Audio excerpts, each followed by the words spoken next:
Instagram was not aesthetically pleasing, but now it's more like, okay, there's aesthetics with everything and all of that. In terms of your mindset for business, for ventures, for your goals, the things you do, how would you say your mindset has been for things you do? I was just reaching out to people because I previously had that experience because I have an NGO. And so I would send people pieces from our NGO. I transferred that skill set over to Adé Grace. What would you say, like, even when it comes to working with influencers, like, was that challenging for you when you first started, that you wanted to get the market out there to people that could really make it visible? If you don't have enough inventory to spread in these different places, and mind you, we have silver, black, gold, rose gold, it's too much. So then you now be overproducing pieces that you don't need. Would you say you have downsized team-wise, you've expanded team-wise, or how are you managing your current team, and is that really helping you where you're at right now? It's 2023. I came out with 5 to 6 or more pieces of earrings, and it took too long for those pieces to sell out. Business is actually such a beautiful thing because you're not just helping others with your product, you're not even just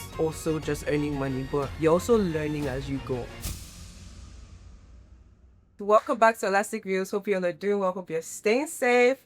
On this one, we have our special founder, big lady, big madam of the brand, Adé Grace. I'll let her introduce herself, but I've known my sister for a few years now, and she's been amazing. She does this thing so good, and she's gonna give us some stories, some tips, and some advice, as she has run this business for a couple of years now. So stay tuned while we get into it. Coffee. 10 years. 10 years. That is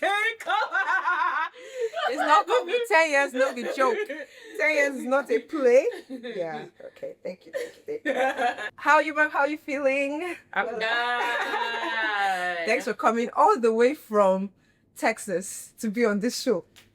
Yeah. Yes, Houston, Texas. So how are you feeling? And tell us a little bit about yourself while I also ask you some questions about the brand. And plus one question. I already know it's for you guys, but I'm also learning. All right. Yeah. So my name is Lola. I am the founder of Adé Grace, Christian jewelry brand. All of our pieces are inspired by scripture. They're all hypoallergenic, non-tarnished, waterproof, stainless steel, plated in 18K gold. Yes. So we also have silver and rose gold and black in some pieces. So yeah, everything's available on the website. Yeah. So as you can see, we have necklaces, earrings, bracelets. What else? Necklaces, earrings, there's 4 things.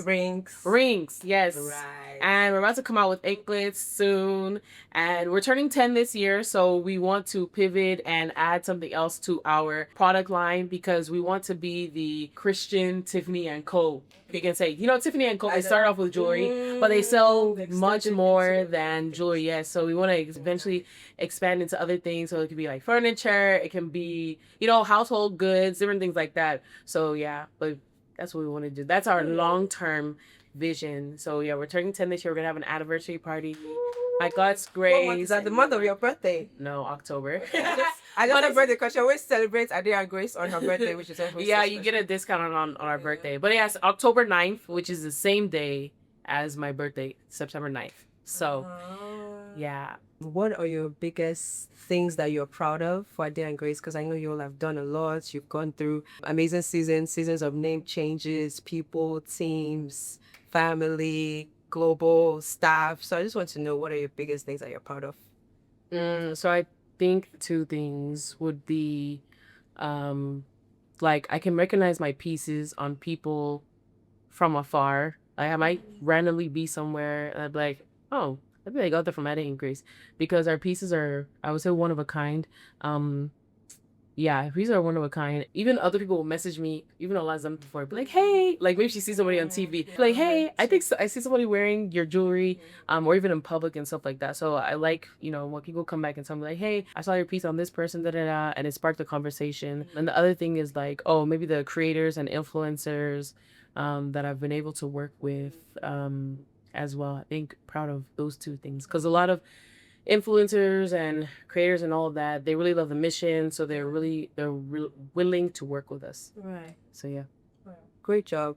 I feel like I've seen you work with different influencers, both the ones you probably directly talk to and the ones that people introduced to another influencer, they started buying your pieces. So what would you say, like, even when it comes to working with influencers, like, was that challenging for you when you first started and you wanted to get the market out there to people that could really make it visible? So when we first, because we started in 2016, and I don't think influencer marketing was called influencer marketing at that time. I don't think it had a name. Yeah. So I was just reaching out to people because I previously had that experience because I have an NGO. And so I would send people pieces from our NGO, and so that's where I got that experience to know that, okay, you can give somebody something and they'll post it on their social media. And then I transferred that skill set over to Adé Grace. Again, the cause and everything like that, people enjoyed it and were willing to work with us. And so I don't think I really ever had any issues working with influencer marketing. I think that's one of my strong suits. I know how to pick I know how to pick the influencers that we should work with and influencers who it might not be a good choice, a good match and all that. So if you need help with influencer marketing, come to me, ask me for help. But yeah, yeah, I think we're good with influencer marketing. I don't think it's ever been a challenge. Yeah, with working. You're the ones that started it. Yeah, I don't think it's really ever been a challenge. And I thank God from that. That's not something that's a challenge. There's other things that are challenges. Right. Thank you for sharing. And in regards to that, like even while doing influencer marketing until now, when it comes to your team in your business and how you even started, like would you say you maybe try to reach out to people to join you in the vision? How did that go? What are some lessons you learned as you started to get people, and how has that changed now? In terms of So in the beginning, we were expanding really fast. We were expanding at a good number, but then I was now overdoing it, and I would now be trying to bring on other people, thinking, "Oh yeah, I gotta." The more the merrier. Yeah, and that definitely was not the case. That wasn't necessary. So, for example, when we were expanding locations in the beginning, I was like, "Okay, yeah, we need to go to this place. We need to go to this." For example, so we're based in Houston, Texas, but then like people would be like in England, they'll be like, "Oh, I love your pieces. I want some of your pieces." So then I would expand to England. So I got an ambassador, a rep to handle orders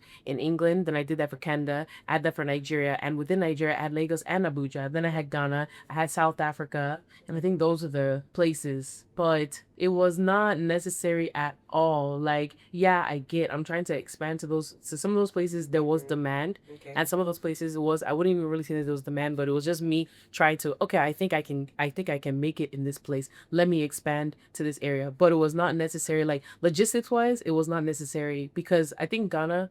I don't even think we ended up doing one sale. After all this struggle to get the pieces there, finding somebody who can help me sell, I don't even think we ended up making one sale. Then eventually I had to figure out how to get the pieces from Ghana back to Nigeria. Even same with Abuja, like there was no need to have it in Abuja and Lagos. Let Lagos be the hub for all of Africa. And South Africa, I think I only have 1 or 2 orders in South Africa. So eventually I took the pieces from South Africa and moved it back to Nigeria as well. And then the UK piece, I stopped with that. Canada, I brought everything back to America. If you want to order in the continent of Africa, you order from Lagos, Nigeria, and it'll be shipped to you. And then if you want to order outside of Africa, anywhere else, is going to come from Houston, Texas. It's better like that because stretching yourself across all these different places, having your inventory at the beginning, yes, it stresses you. Yeah, because having inventory, especially if you don't have enough inventory to spread in these different places, and mind you, we have silver, black, gold, rose gold, it's too much. So yeah, then you now be overproducing pieces that you don't need. And another thing, I was not looking at my data. It was waste, yeah. And I would not look at my data. I would just be doing things based off of, okay, I think this sells, and vibes and all that, but you have to look at your data. So people will be asking me, oh, why don't I make earrings? Because my data says that you guys don't like earrings. So I'm not going to go and waste my time making earrings. 2023, I came out with maybe like 5 to 6 or more pieces of earrings. And it took too long. According to retail standard, it took too long for those pieces to sell out. I should not have even. I kept producing earrings, kept producing. No, once the first or second pieces of earrings that I came out with took that long, I should not have continue to come out with earrings. Data shows that my customers don't like earrings, so don't come and be asking me for earrings because I know you guys don't like it. The data shows that you guys don't like it. Maybe in person you like it, but online sales, no. You guys don't like it. I see. Because even people saying, oh, this is nice, can be different from them actually purchasing. Exactly. So it seems like you were able to kind of balance that out to know that, okay, let me just make one place the hub, set pieces from there. That way you can even track what you have, what you don't have, send to where it's actually needed, and then produce better and reduce waste. Yes. Wow. Exactly. Okay. That's really nice. And I feel like even for me, I've gone through like different ventures where I would feel like, okay, maybe let's expand to more places, let's have more people. And it sometimes seems nice at the beginning, but eventually that thing burns you out Yeah. really quick and makes you realize, like, I think, but I think that's the beauty of also growing a business. Because if someone just told you, oh, just stay in the circle you're in, do your thing, you'll be like, ah, they don't want me to grow, they don't want me to go. Now I want to expand, I want to, okay, start to expand. See how it is. Nobody will tell you before you're even the one that will be tired, that you will not be talking to anybody. Okay. Yeah, honestly. Yeah. Okay. So thank you for sharing that. And yeah, I wanted to ask, when it comes to like the way your team is now, like from that question, would you say you have downsized team wise, you've expanded team wise, or how are you managing your current team? And is that really helping you where you're at right now? So, like I said, I had a representative in all these different places. So I would, I've downsized from that because obviously I'm not in all these different places. I only have Lagos hub and then Houston hub. And I mean, kind of, we've expanded, quote unquote, expanded again in the sense that I'm doing pop-ups in different places, right? So I'm here now, exactly. Arizona. Today, Arizona. Yeah, so there's a Christian market here in Arizona. So I have some inventory here, but I need to be strategic about what I decide I'm gonna leave here, because while I'm in Houston and I get orders online, if I leave too much inventory here, I won't be able to fulfill orders in Houston. So I have Arizona that I'm doing a market, and then Dallas, San Antonio, Los Angeles, and then Florida I fly out for. But yeah, so I have people that handle those markets for me. But I remember my husband was saying at one point, he was like, oh, I don't want you to start expanding yourself. Do a mistake of a repeat of what happened that first time when I was expanding yeah. So it's the numbers, they're working, like and it's also easier to get my stuff back from within America compared to the international. Exactly. So if I realize that things are not working, then I can, because for example, this Arizona, I had 2 markets before that here. Those markets, they did not work at all. And I was having a hard time getting into this Christian market. I would apply and I wouldn't get in, but thank God I finally got in. So I'm sure the lady that brought you in, the owner of the market, she's gonna see like how much that benefited that place, because she was selling today. There was a lot of traffic at her tent, at our table, and it was so beautiful. So yeah, exactly. You're gonna see that. Yeah, and so I feel like this I brought you. But God has his plan. Yes, exactly. So eventually, I was like, okay, you know what? I don't think we should be in Arizona anymore. I was like, I need to figure out a way to sell the tent, sell the tables, sell all these different things, and then figure out how you guys will now mail me all the things that we have, the stands, the jewelry, the inventory, all that. But then we got accepted into this market, and then I was like, okay, you know what? And then I asked the girls who were helping me before, a lot of them go to your church, and your church is on Saturday, and so they can't work, they can't do the market on Saturday. So I was like, you know what, I'm just gonna come up here, I'm gonna do the market myself, and that way, if it's not a good market, I can carry the stuff back in my checked bag, and I don't have to pay for all these things to be shipped because it would be expensive. And it worked out very well. It would not have been it would not have been good if I had used the girls from her church. They would have ran away in the middle of the no, they're good girls, but because even I was overwhelmed at one point, even though yes, it was hard, record-breaking days, even though Allah was helping me in the beginning and everything like that, but it was a lot. Like we were outside, it was so hot, and there was a lot of people at the table. I think we had 280 people visit our table, and the whole market probably had like 1,500 people come throughout the whole day. So yeah, it would have been too much for them. So I'm glad that God didn't allow us to get accepted into earlier markets, because we probably would not have been good to do it for me. Yeah, so it was good that I came myself and I was able to do it. But yeah, so like, yes, I'm expanded here. I decided, yes, I will continue with Arizona, but I'll be strategic with what I decide to leave in Arizona, like inventory wise. And then like Dallas, San Antonio, I'm strategic with what I'm leaving in those places. So I have those people. Then you were asking like, oh, have I downsized? Yeah, from the original, having people in Canada, but I've downsized and then Strategic. exactly it's more strategic. And then I guess you can say I'm now upsized again because I've gotten these places. But I'm being strategic. I'm being very specific about Maximizing our earnings and reducing other expenses that are necessary. exactly. Yeah. But then even after that, reducing the logistic wise, even the team that I had with me, I had my friend, they do a social media management, Awani Digital. Shout out to Awani Digitals. Oh, that's all. Let me remember her name. Kini. Yeah, it's me, Holaa. Yeah, so she owned that one. She was the one who was handling our social media marketing. I had Olamide. She was handling my email marketing and influencer marketing. And then, yeah, so right now I'm on a pause for social media management. So I'm not doing that anymore. And then I have a VA who now helps me handle a lot. She helps me handle influencer marketing and a whole bunch of other things that is just I finance.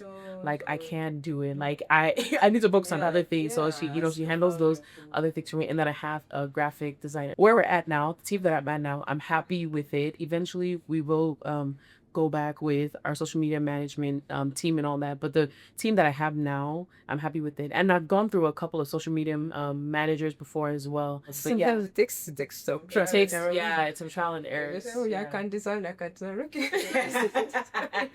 Yeah. You're not going to now be trying to fix it. Like, okay, Yeah. let me put this into Canva and make of it something. I mean, those people were good, but it's just we weren't the right fit, or our time to working together has ended. Yeah. So And I feel like it's also good to when like social media folks or even anyone working with you kind of taps into the vision as well. I know maybe at the beginning it's fine. Maybe someone did just their gig, okay, do design, you have your own things. But I think as you grow, it's nice to have the people you can rely on, that you know that they actually love the vision. yes, exactly. They'll put in their mind into it, and even the ideas they could bring up too. Yeah, exactly. Those are the people that I have on board now. My VA and my graphic designer. I think they both feed into the vision and all that. And the people who have worked with me before. And so I think everybody had fed into the vision and all of that. It was maybe time for us to part ways. And it's okay. That's life. That's another thing. I feel like sometimes, especially because this is a Christian brand, it can be hard to fire people and say that you're not going to work with somebody anymore. Yeah. But I remember one time my boss, I was sharing with her, I was like, yeah, I think I need to let go of this social media management that's not working anymore and all that. And I was like, but I don't know how to let her go. And she was like, you are not being a good steward because of the fact that I'm continuing to allow her to work and allowing her to think that the job that she's doing is okay. Yeah. And she's like, you're not being a good steward.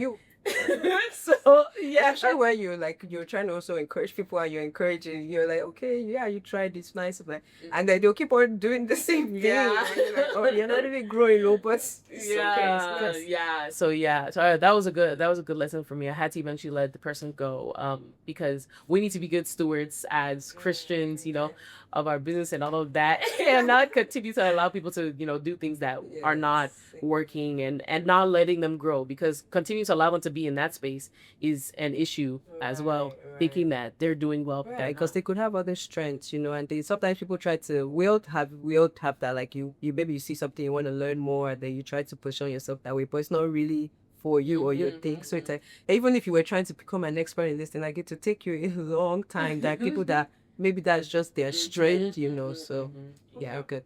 Thank you for sharing. The next thing, so we're gonna get into like the mindset for business, and this one actually means a lot to me, so I'm very excited to hear what you share about this. So in terms of your mindset for business, for ventures, for your goals, the things you do, how would you say like your mindset has been for things you do? And I would also give a no example, but yeah, to this, the fact that sometimes you start something, and yes, everybody knows you try, you do errors, you have issues, you keep going. Sometimes you keep going, but yes, truly you do get burnt out sometimes, and then sometimes you're like, oh, this is a perfect season for my business, I've learned the system, I know what to do. But from the beginning, I want to hear like that mindset that you had from the beginning that keeps you going no matter what. I know, you've had other ventures, some things you've repositioned, and then you focused on one or the other, right? Like you prioritized some things at some point. But tell us your mindset for business, mindset for even the things you do. How do you just get yourself to keep going and not even overthink things? Because that can also be an issue for keep. Yeah, So to be still honest, as an I advice to her. I did not have a mindset. It was that I want to use this thing to make the money. That's why a lot of my businesses.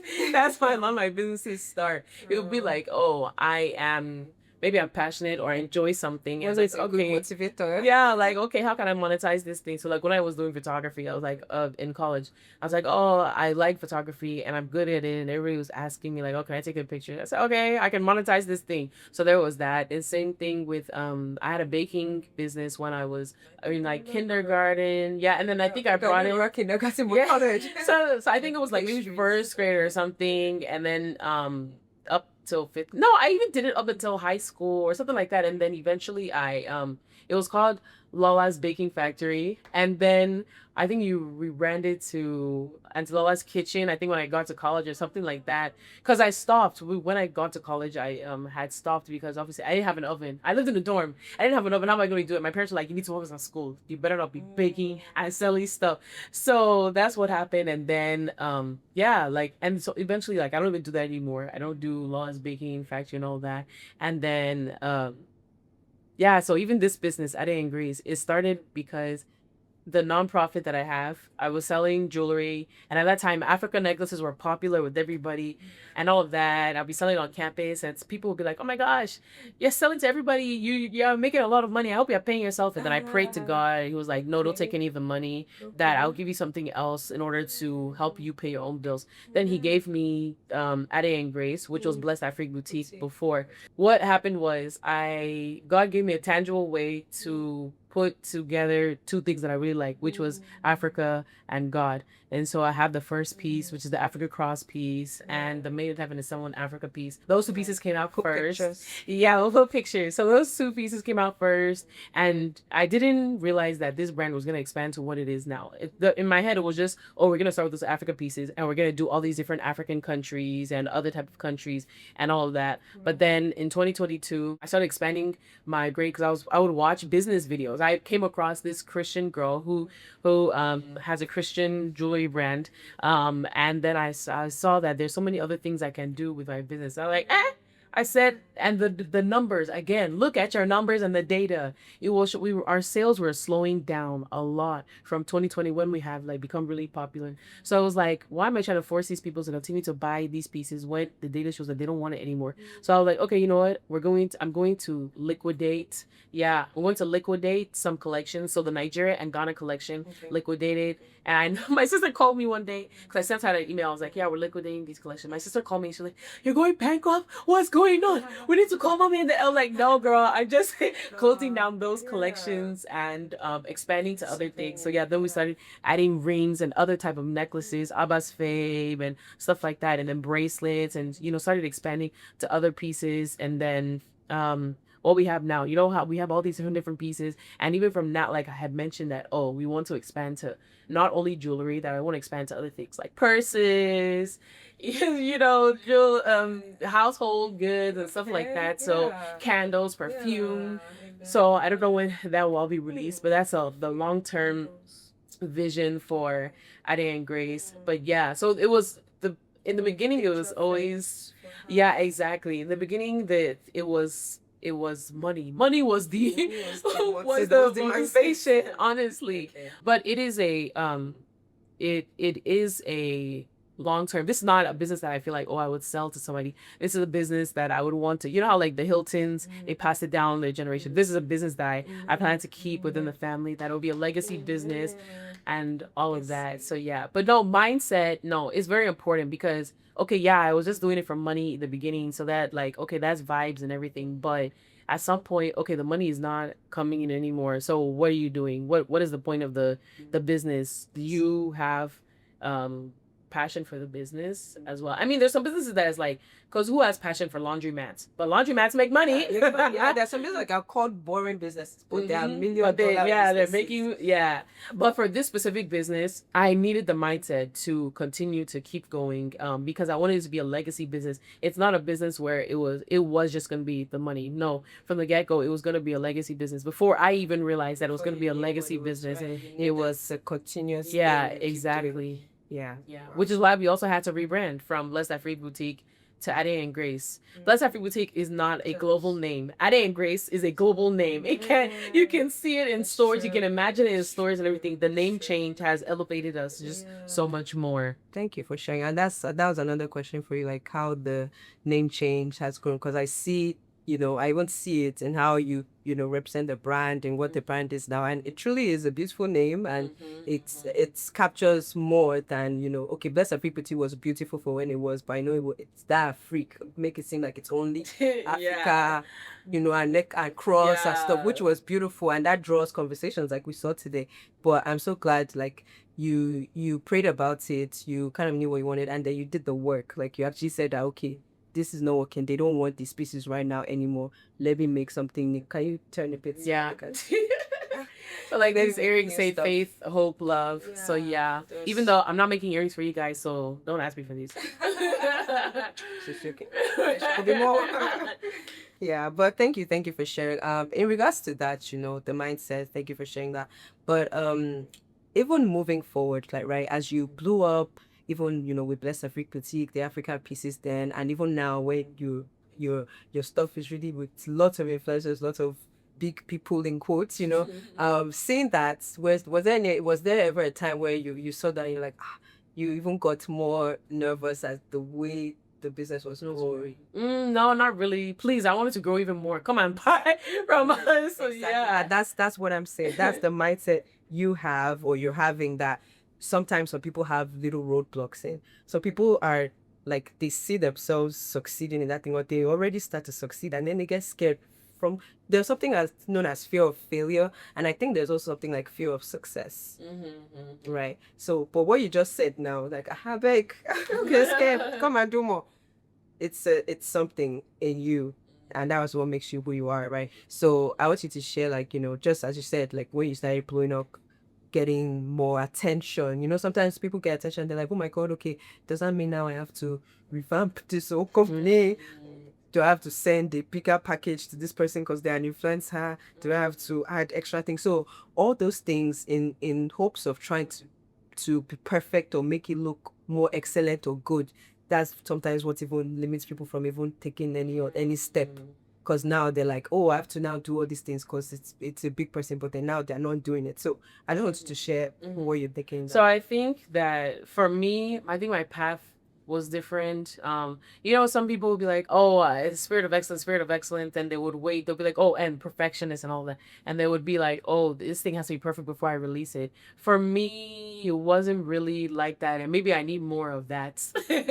That I would wait for something to be quote unquote perfect to release it. The thing is, I don't think I really wait, especially like back then, because Instagram was not aesthetically pleasing, back then. But now it's more like, okay, there's aesthetics with everything and all of that. So that's kind of where I am now. I do wait. I don't just release things. I do, especially because of the level that Adé Grace is at. We can't just release things the way that we were before. Maybe, anyhow, under Blessed Afrique Boutique, like, there's a standard because of the way the thing is. There's a standard that, yeah, there's a standard and like a certain level of the bare minimum that is expected of Adé Grace, and all of that. Like, that's why we upgraded. I think I was telling on the car that we've upgraded our packaging probably like 3-4 times and like since the business has started. At first, I was just give people the plastic. And then eventually, I think I bought jewelry card backings and I'll put inside an organza bag. Then I switched to a plastic PVC mailer with the same, and then I now made a branded jewelry backing card. You can even show this on the difference. And then now where we are, like, is perfect. The yellow the yellow packaging, where we're at now. So yeah, I've had to go through those times. But the crazy thing is, during those times, I didn't think those things were ugly. It wasn't. It was like all of a sudden I would now come. Realization. Yeah, contribute to that. Like, this thing is ugly, yo. And this thing is not fine. I need to change it. And then I would, upgrade to. So eventually, also maybe this yellow packaging, but okay, it's time to upgrade to something else. But I think the yellow package is really good. People, they'll just yell, "Oh my gosh, it's so pretty." People would compliment on the packaging and everything like that. So yeah, I think when I'm going through those seasons, I don't think I'm ever scared or see anything like, oh, maybe I shouldn't do this thing right now and all of that. I think that God has purposely, even taken me through those times so that to where I am now. Like before, like, okay, now I have some type of a standard, right? Before Blessed Afrique Boutique, I'll be sending even to influencers. So you know how PR packages look, they're very beautiful and everything. Before, when I first started doing PR packages, I will send it in the plastic like that. I will write a note on a piece of paper. On a piece of paper. I would write a note on a piece of paper. Like I would cut up a piece of paper and then I would write, a thank you note or whatever. And my handwriting is not even nice. And so now I've like, okay, I've gone to go buy thank you cards, right? Like nice thank you cards. And I used to ask my friends to help me write, but they don't always have time. So I had to improve something that you think, oh, it doesn't matter. I had to go ahead and work on my handwriting. Like, even though it's still not that great, right? But I had to go and practice every day. Yeah, I have to go in and I have to be very intentional about how I write on the cards as well. So yeah, just over time, things have grown, but I don't think I've ever been like, okay, no, it's not time. The only time that I feel like maybe this type of, okay, no, it's not good, I'm scared to send it to them right now, is the whole Tommy Care story. So I've been reaching out to Tommy Care for like 3 years. I've reached out to Tommy Care. The testimony is on my page. I think it's pinned. I've been reaching out to Tommy Care for like 3 years. The first time we reached out to her, yes, I think she extended us our rate card and everything like that. And we couldn't afford her at that time. And so like, okay, we'll reach back out later. So then we reached back out maybe like 2 years later or something. And I was like, okay, I think we can afford you now. I was like, oh, your rate card's still the same. She's like, no, it's not the same. But then she was like, oh, she would actually do the she'll do the PR for us or whatever for free because we're a Christian brand and she loves our values and everything like that. And then from that point, was that after the third year she replied or she replied before then? So I think it was like it was 2 years from when she first gave us her rate card to when we now were like, okay, I think we can afford you, type of thing. So then we reached back out like after the 2 years. Then she was like, okay, yeah, no, my rate card's not the same, but I'll do it for you for free. And I was like, okay, cool. Can you give me your information? Can you give me your information and what pieces you want? So that, when I said, can you give me your information and all of that, I think that took like a year because she was busy, yeah, and she she wouldn't answer. Sometimes they have the heart to do it, but then they're doing all of the things. Yes, and it took a while before she got us back her information. But then she just happened to, the time that she actually replied, she just happened to be in America. So it was even easier to get her the pieces compared to when she was in Nigeria. And yeah, we got her the pieces. And I also think around that time also we had rebranded. So when she actually finally answered was after we had did our first rebrand, as in our logo and the packaging and stuff like that. So I also believe that God did not allow her to answer me previously because we weren't ready. Yeah, if she had answered and was publicizing the way the brand looked before, that wouldn't be great and all that. Then the first rebrand, which is when we changed our logo and stuff like that, it was still Blessed Afrique Boutique, but we changed our logo and we introduced new pieces. That was when she answered us. Yeah, and then we've been able to work with her since then. But I think that, I know at that time I was like, oh, why is she not answering? Why is she not answering me? But I feel like God didn't want her to answer at that time before we had. But everyone, I feel like, branded. God bless her for eventually answering and everything. But I feel like even while that season was going on, you also had different deals and partnerships with different folks that was going well. Like you said, you're good at influencer marketing. Yeah, doing that as well. Thank you. Okay, thank you. And so I'd like you to just share, any last things that you have in mind for growing a business, developing what you're doing, the mindset. You mentioned, I didn't want to ask you about finances, so let's do that a little bit and then we go to last thing. But in regards to finances, I wanted to say, when it comes to managing your money, even from the beginning, I know, you probably saw the sales coming and then as it grew and the business is bigger, sales have increased, right? And when it comes to that, would you say you take on more of that responsibility still as the founder, or you have somebody that kind of manages maybe not budgeting, but accounting behind the scenes, tax purposes? I know your business is registered and stuff like that. No, I still handle everything myself. So she's also a financial planner. So in the beginning, no, I actually was not. I was not planning the revenue. I think that's the thing that people don't realize that you need to do. I was not, the revenue that was coming in, it was all coming into one account. I wasn't separating it. Like it was a business.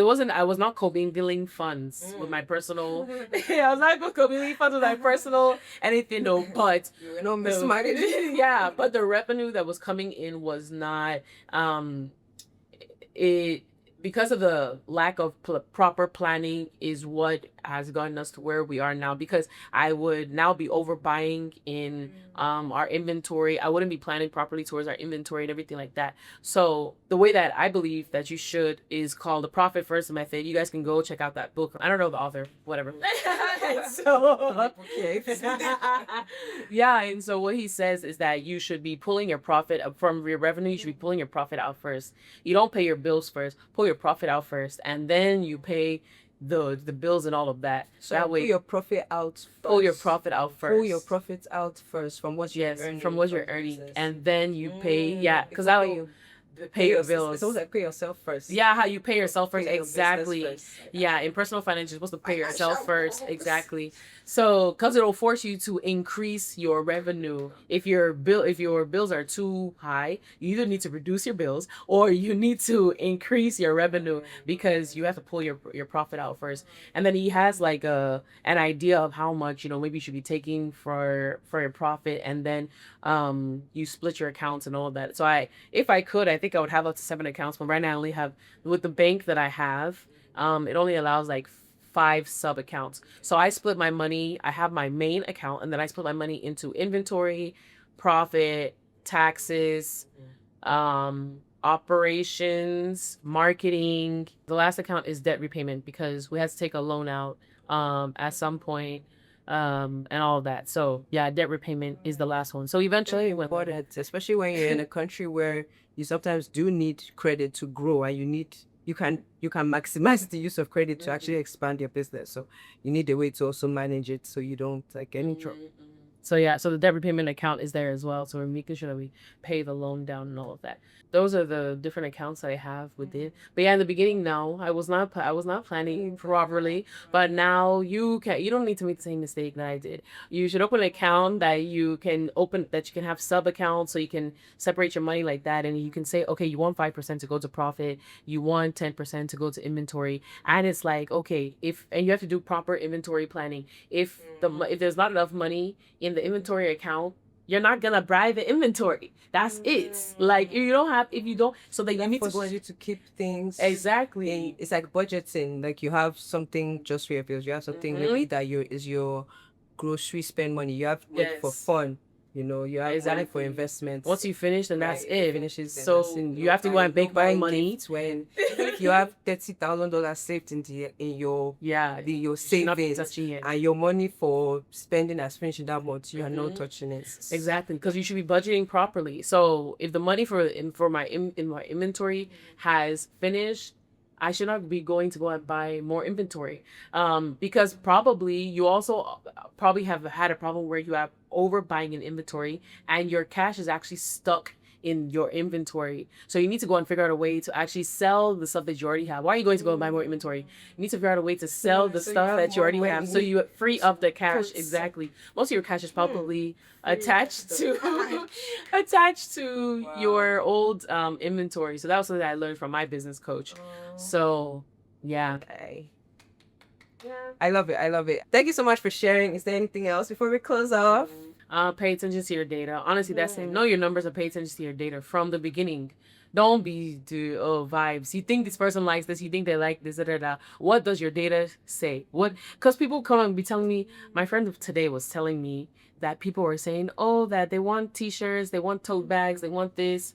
Okay, but if you guys are saying these things, but if I now manufacture these things and I bring them and you're not buying it, then now what? So what does the data say? Like, what does your actual go into your analytics and look at what your data says? I was thinking, because people would say, I want earrings. But then the data shows that you guys don't like earrings. So why would I continue to manufacture earrings? So look at your data, know your numbers, look at your data, know your numbers. Honestly, I think that's one of the biggest things. Separate your money, don't commingle funds, and look at your data and know those are the biggest gets. Your clients, exactly. And the marketing obviously is a big thing. You need to know how to do marketing, and there's social media for that. But yeah, honestly, the biggest thing is look at your data, and know your numbers. Data queen. It's so interesting she said that, because today when we're at the trade fair, she basically, I noticed, like, you told us, like, oh, we had to be counting the amount of people coming. So in mind, I'm like, oh yeah, that's a good thing. But I feel like if I was personally doing it, I'll forget it. Like, I confund it, right? I'll be talking. I'm like, okay, in my head, I'll just be like, oh yeah, a lot of people came, but okay, how many people came? Yeah, and someone close to me used to also tell me that thing, like, okay, you want to grow this business, like, yeah, you're doing well, but try to have data, like, how many things are being donated, how many things are being sold, how many things, how many people, what demographic, because you may think it's not just for you, it's also for people that come after you and people coming into your business to know where to start. So yeah, thank you for bringing that up. because even the inventory that I'm gonna leave here, the reason I know which pieces to leave here and take back with me is based off of what people bought today. I'm gonna go and look at that data, and then I'll decide what I can leave for, and take with me, so that I don't have things sitting on the shelf that would be wasting. Right, I can you would have even forgotten that it's there, or you forgot, like, how many it Exactly. is. Wow. Thank you so much for sharing. This has been an amazing time. I am so excited. As you can see on my face, as we are launching this series, and I'm so honored to do with my friend and sister. God really made it possible. See, she came to Arizona for this market and fair, but I feel like God has just blessed us and blessed this house, and she came to church with me today, and more to come, because she'll be back in Arizona and we'll do more and more. So Amen. thank you all so much. Olastic Views here. Subscribe, like, share as we finish editing this happening together. See you all soon. Love you. Bye. Bye.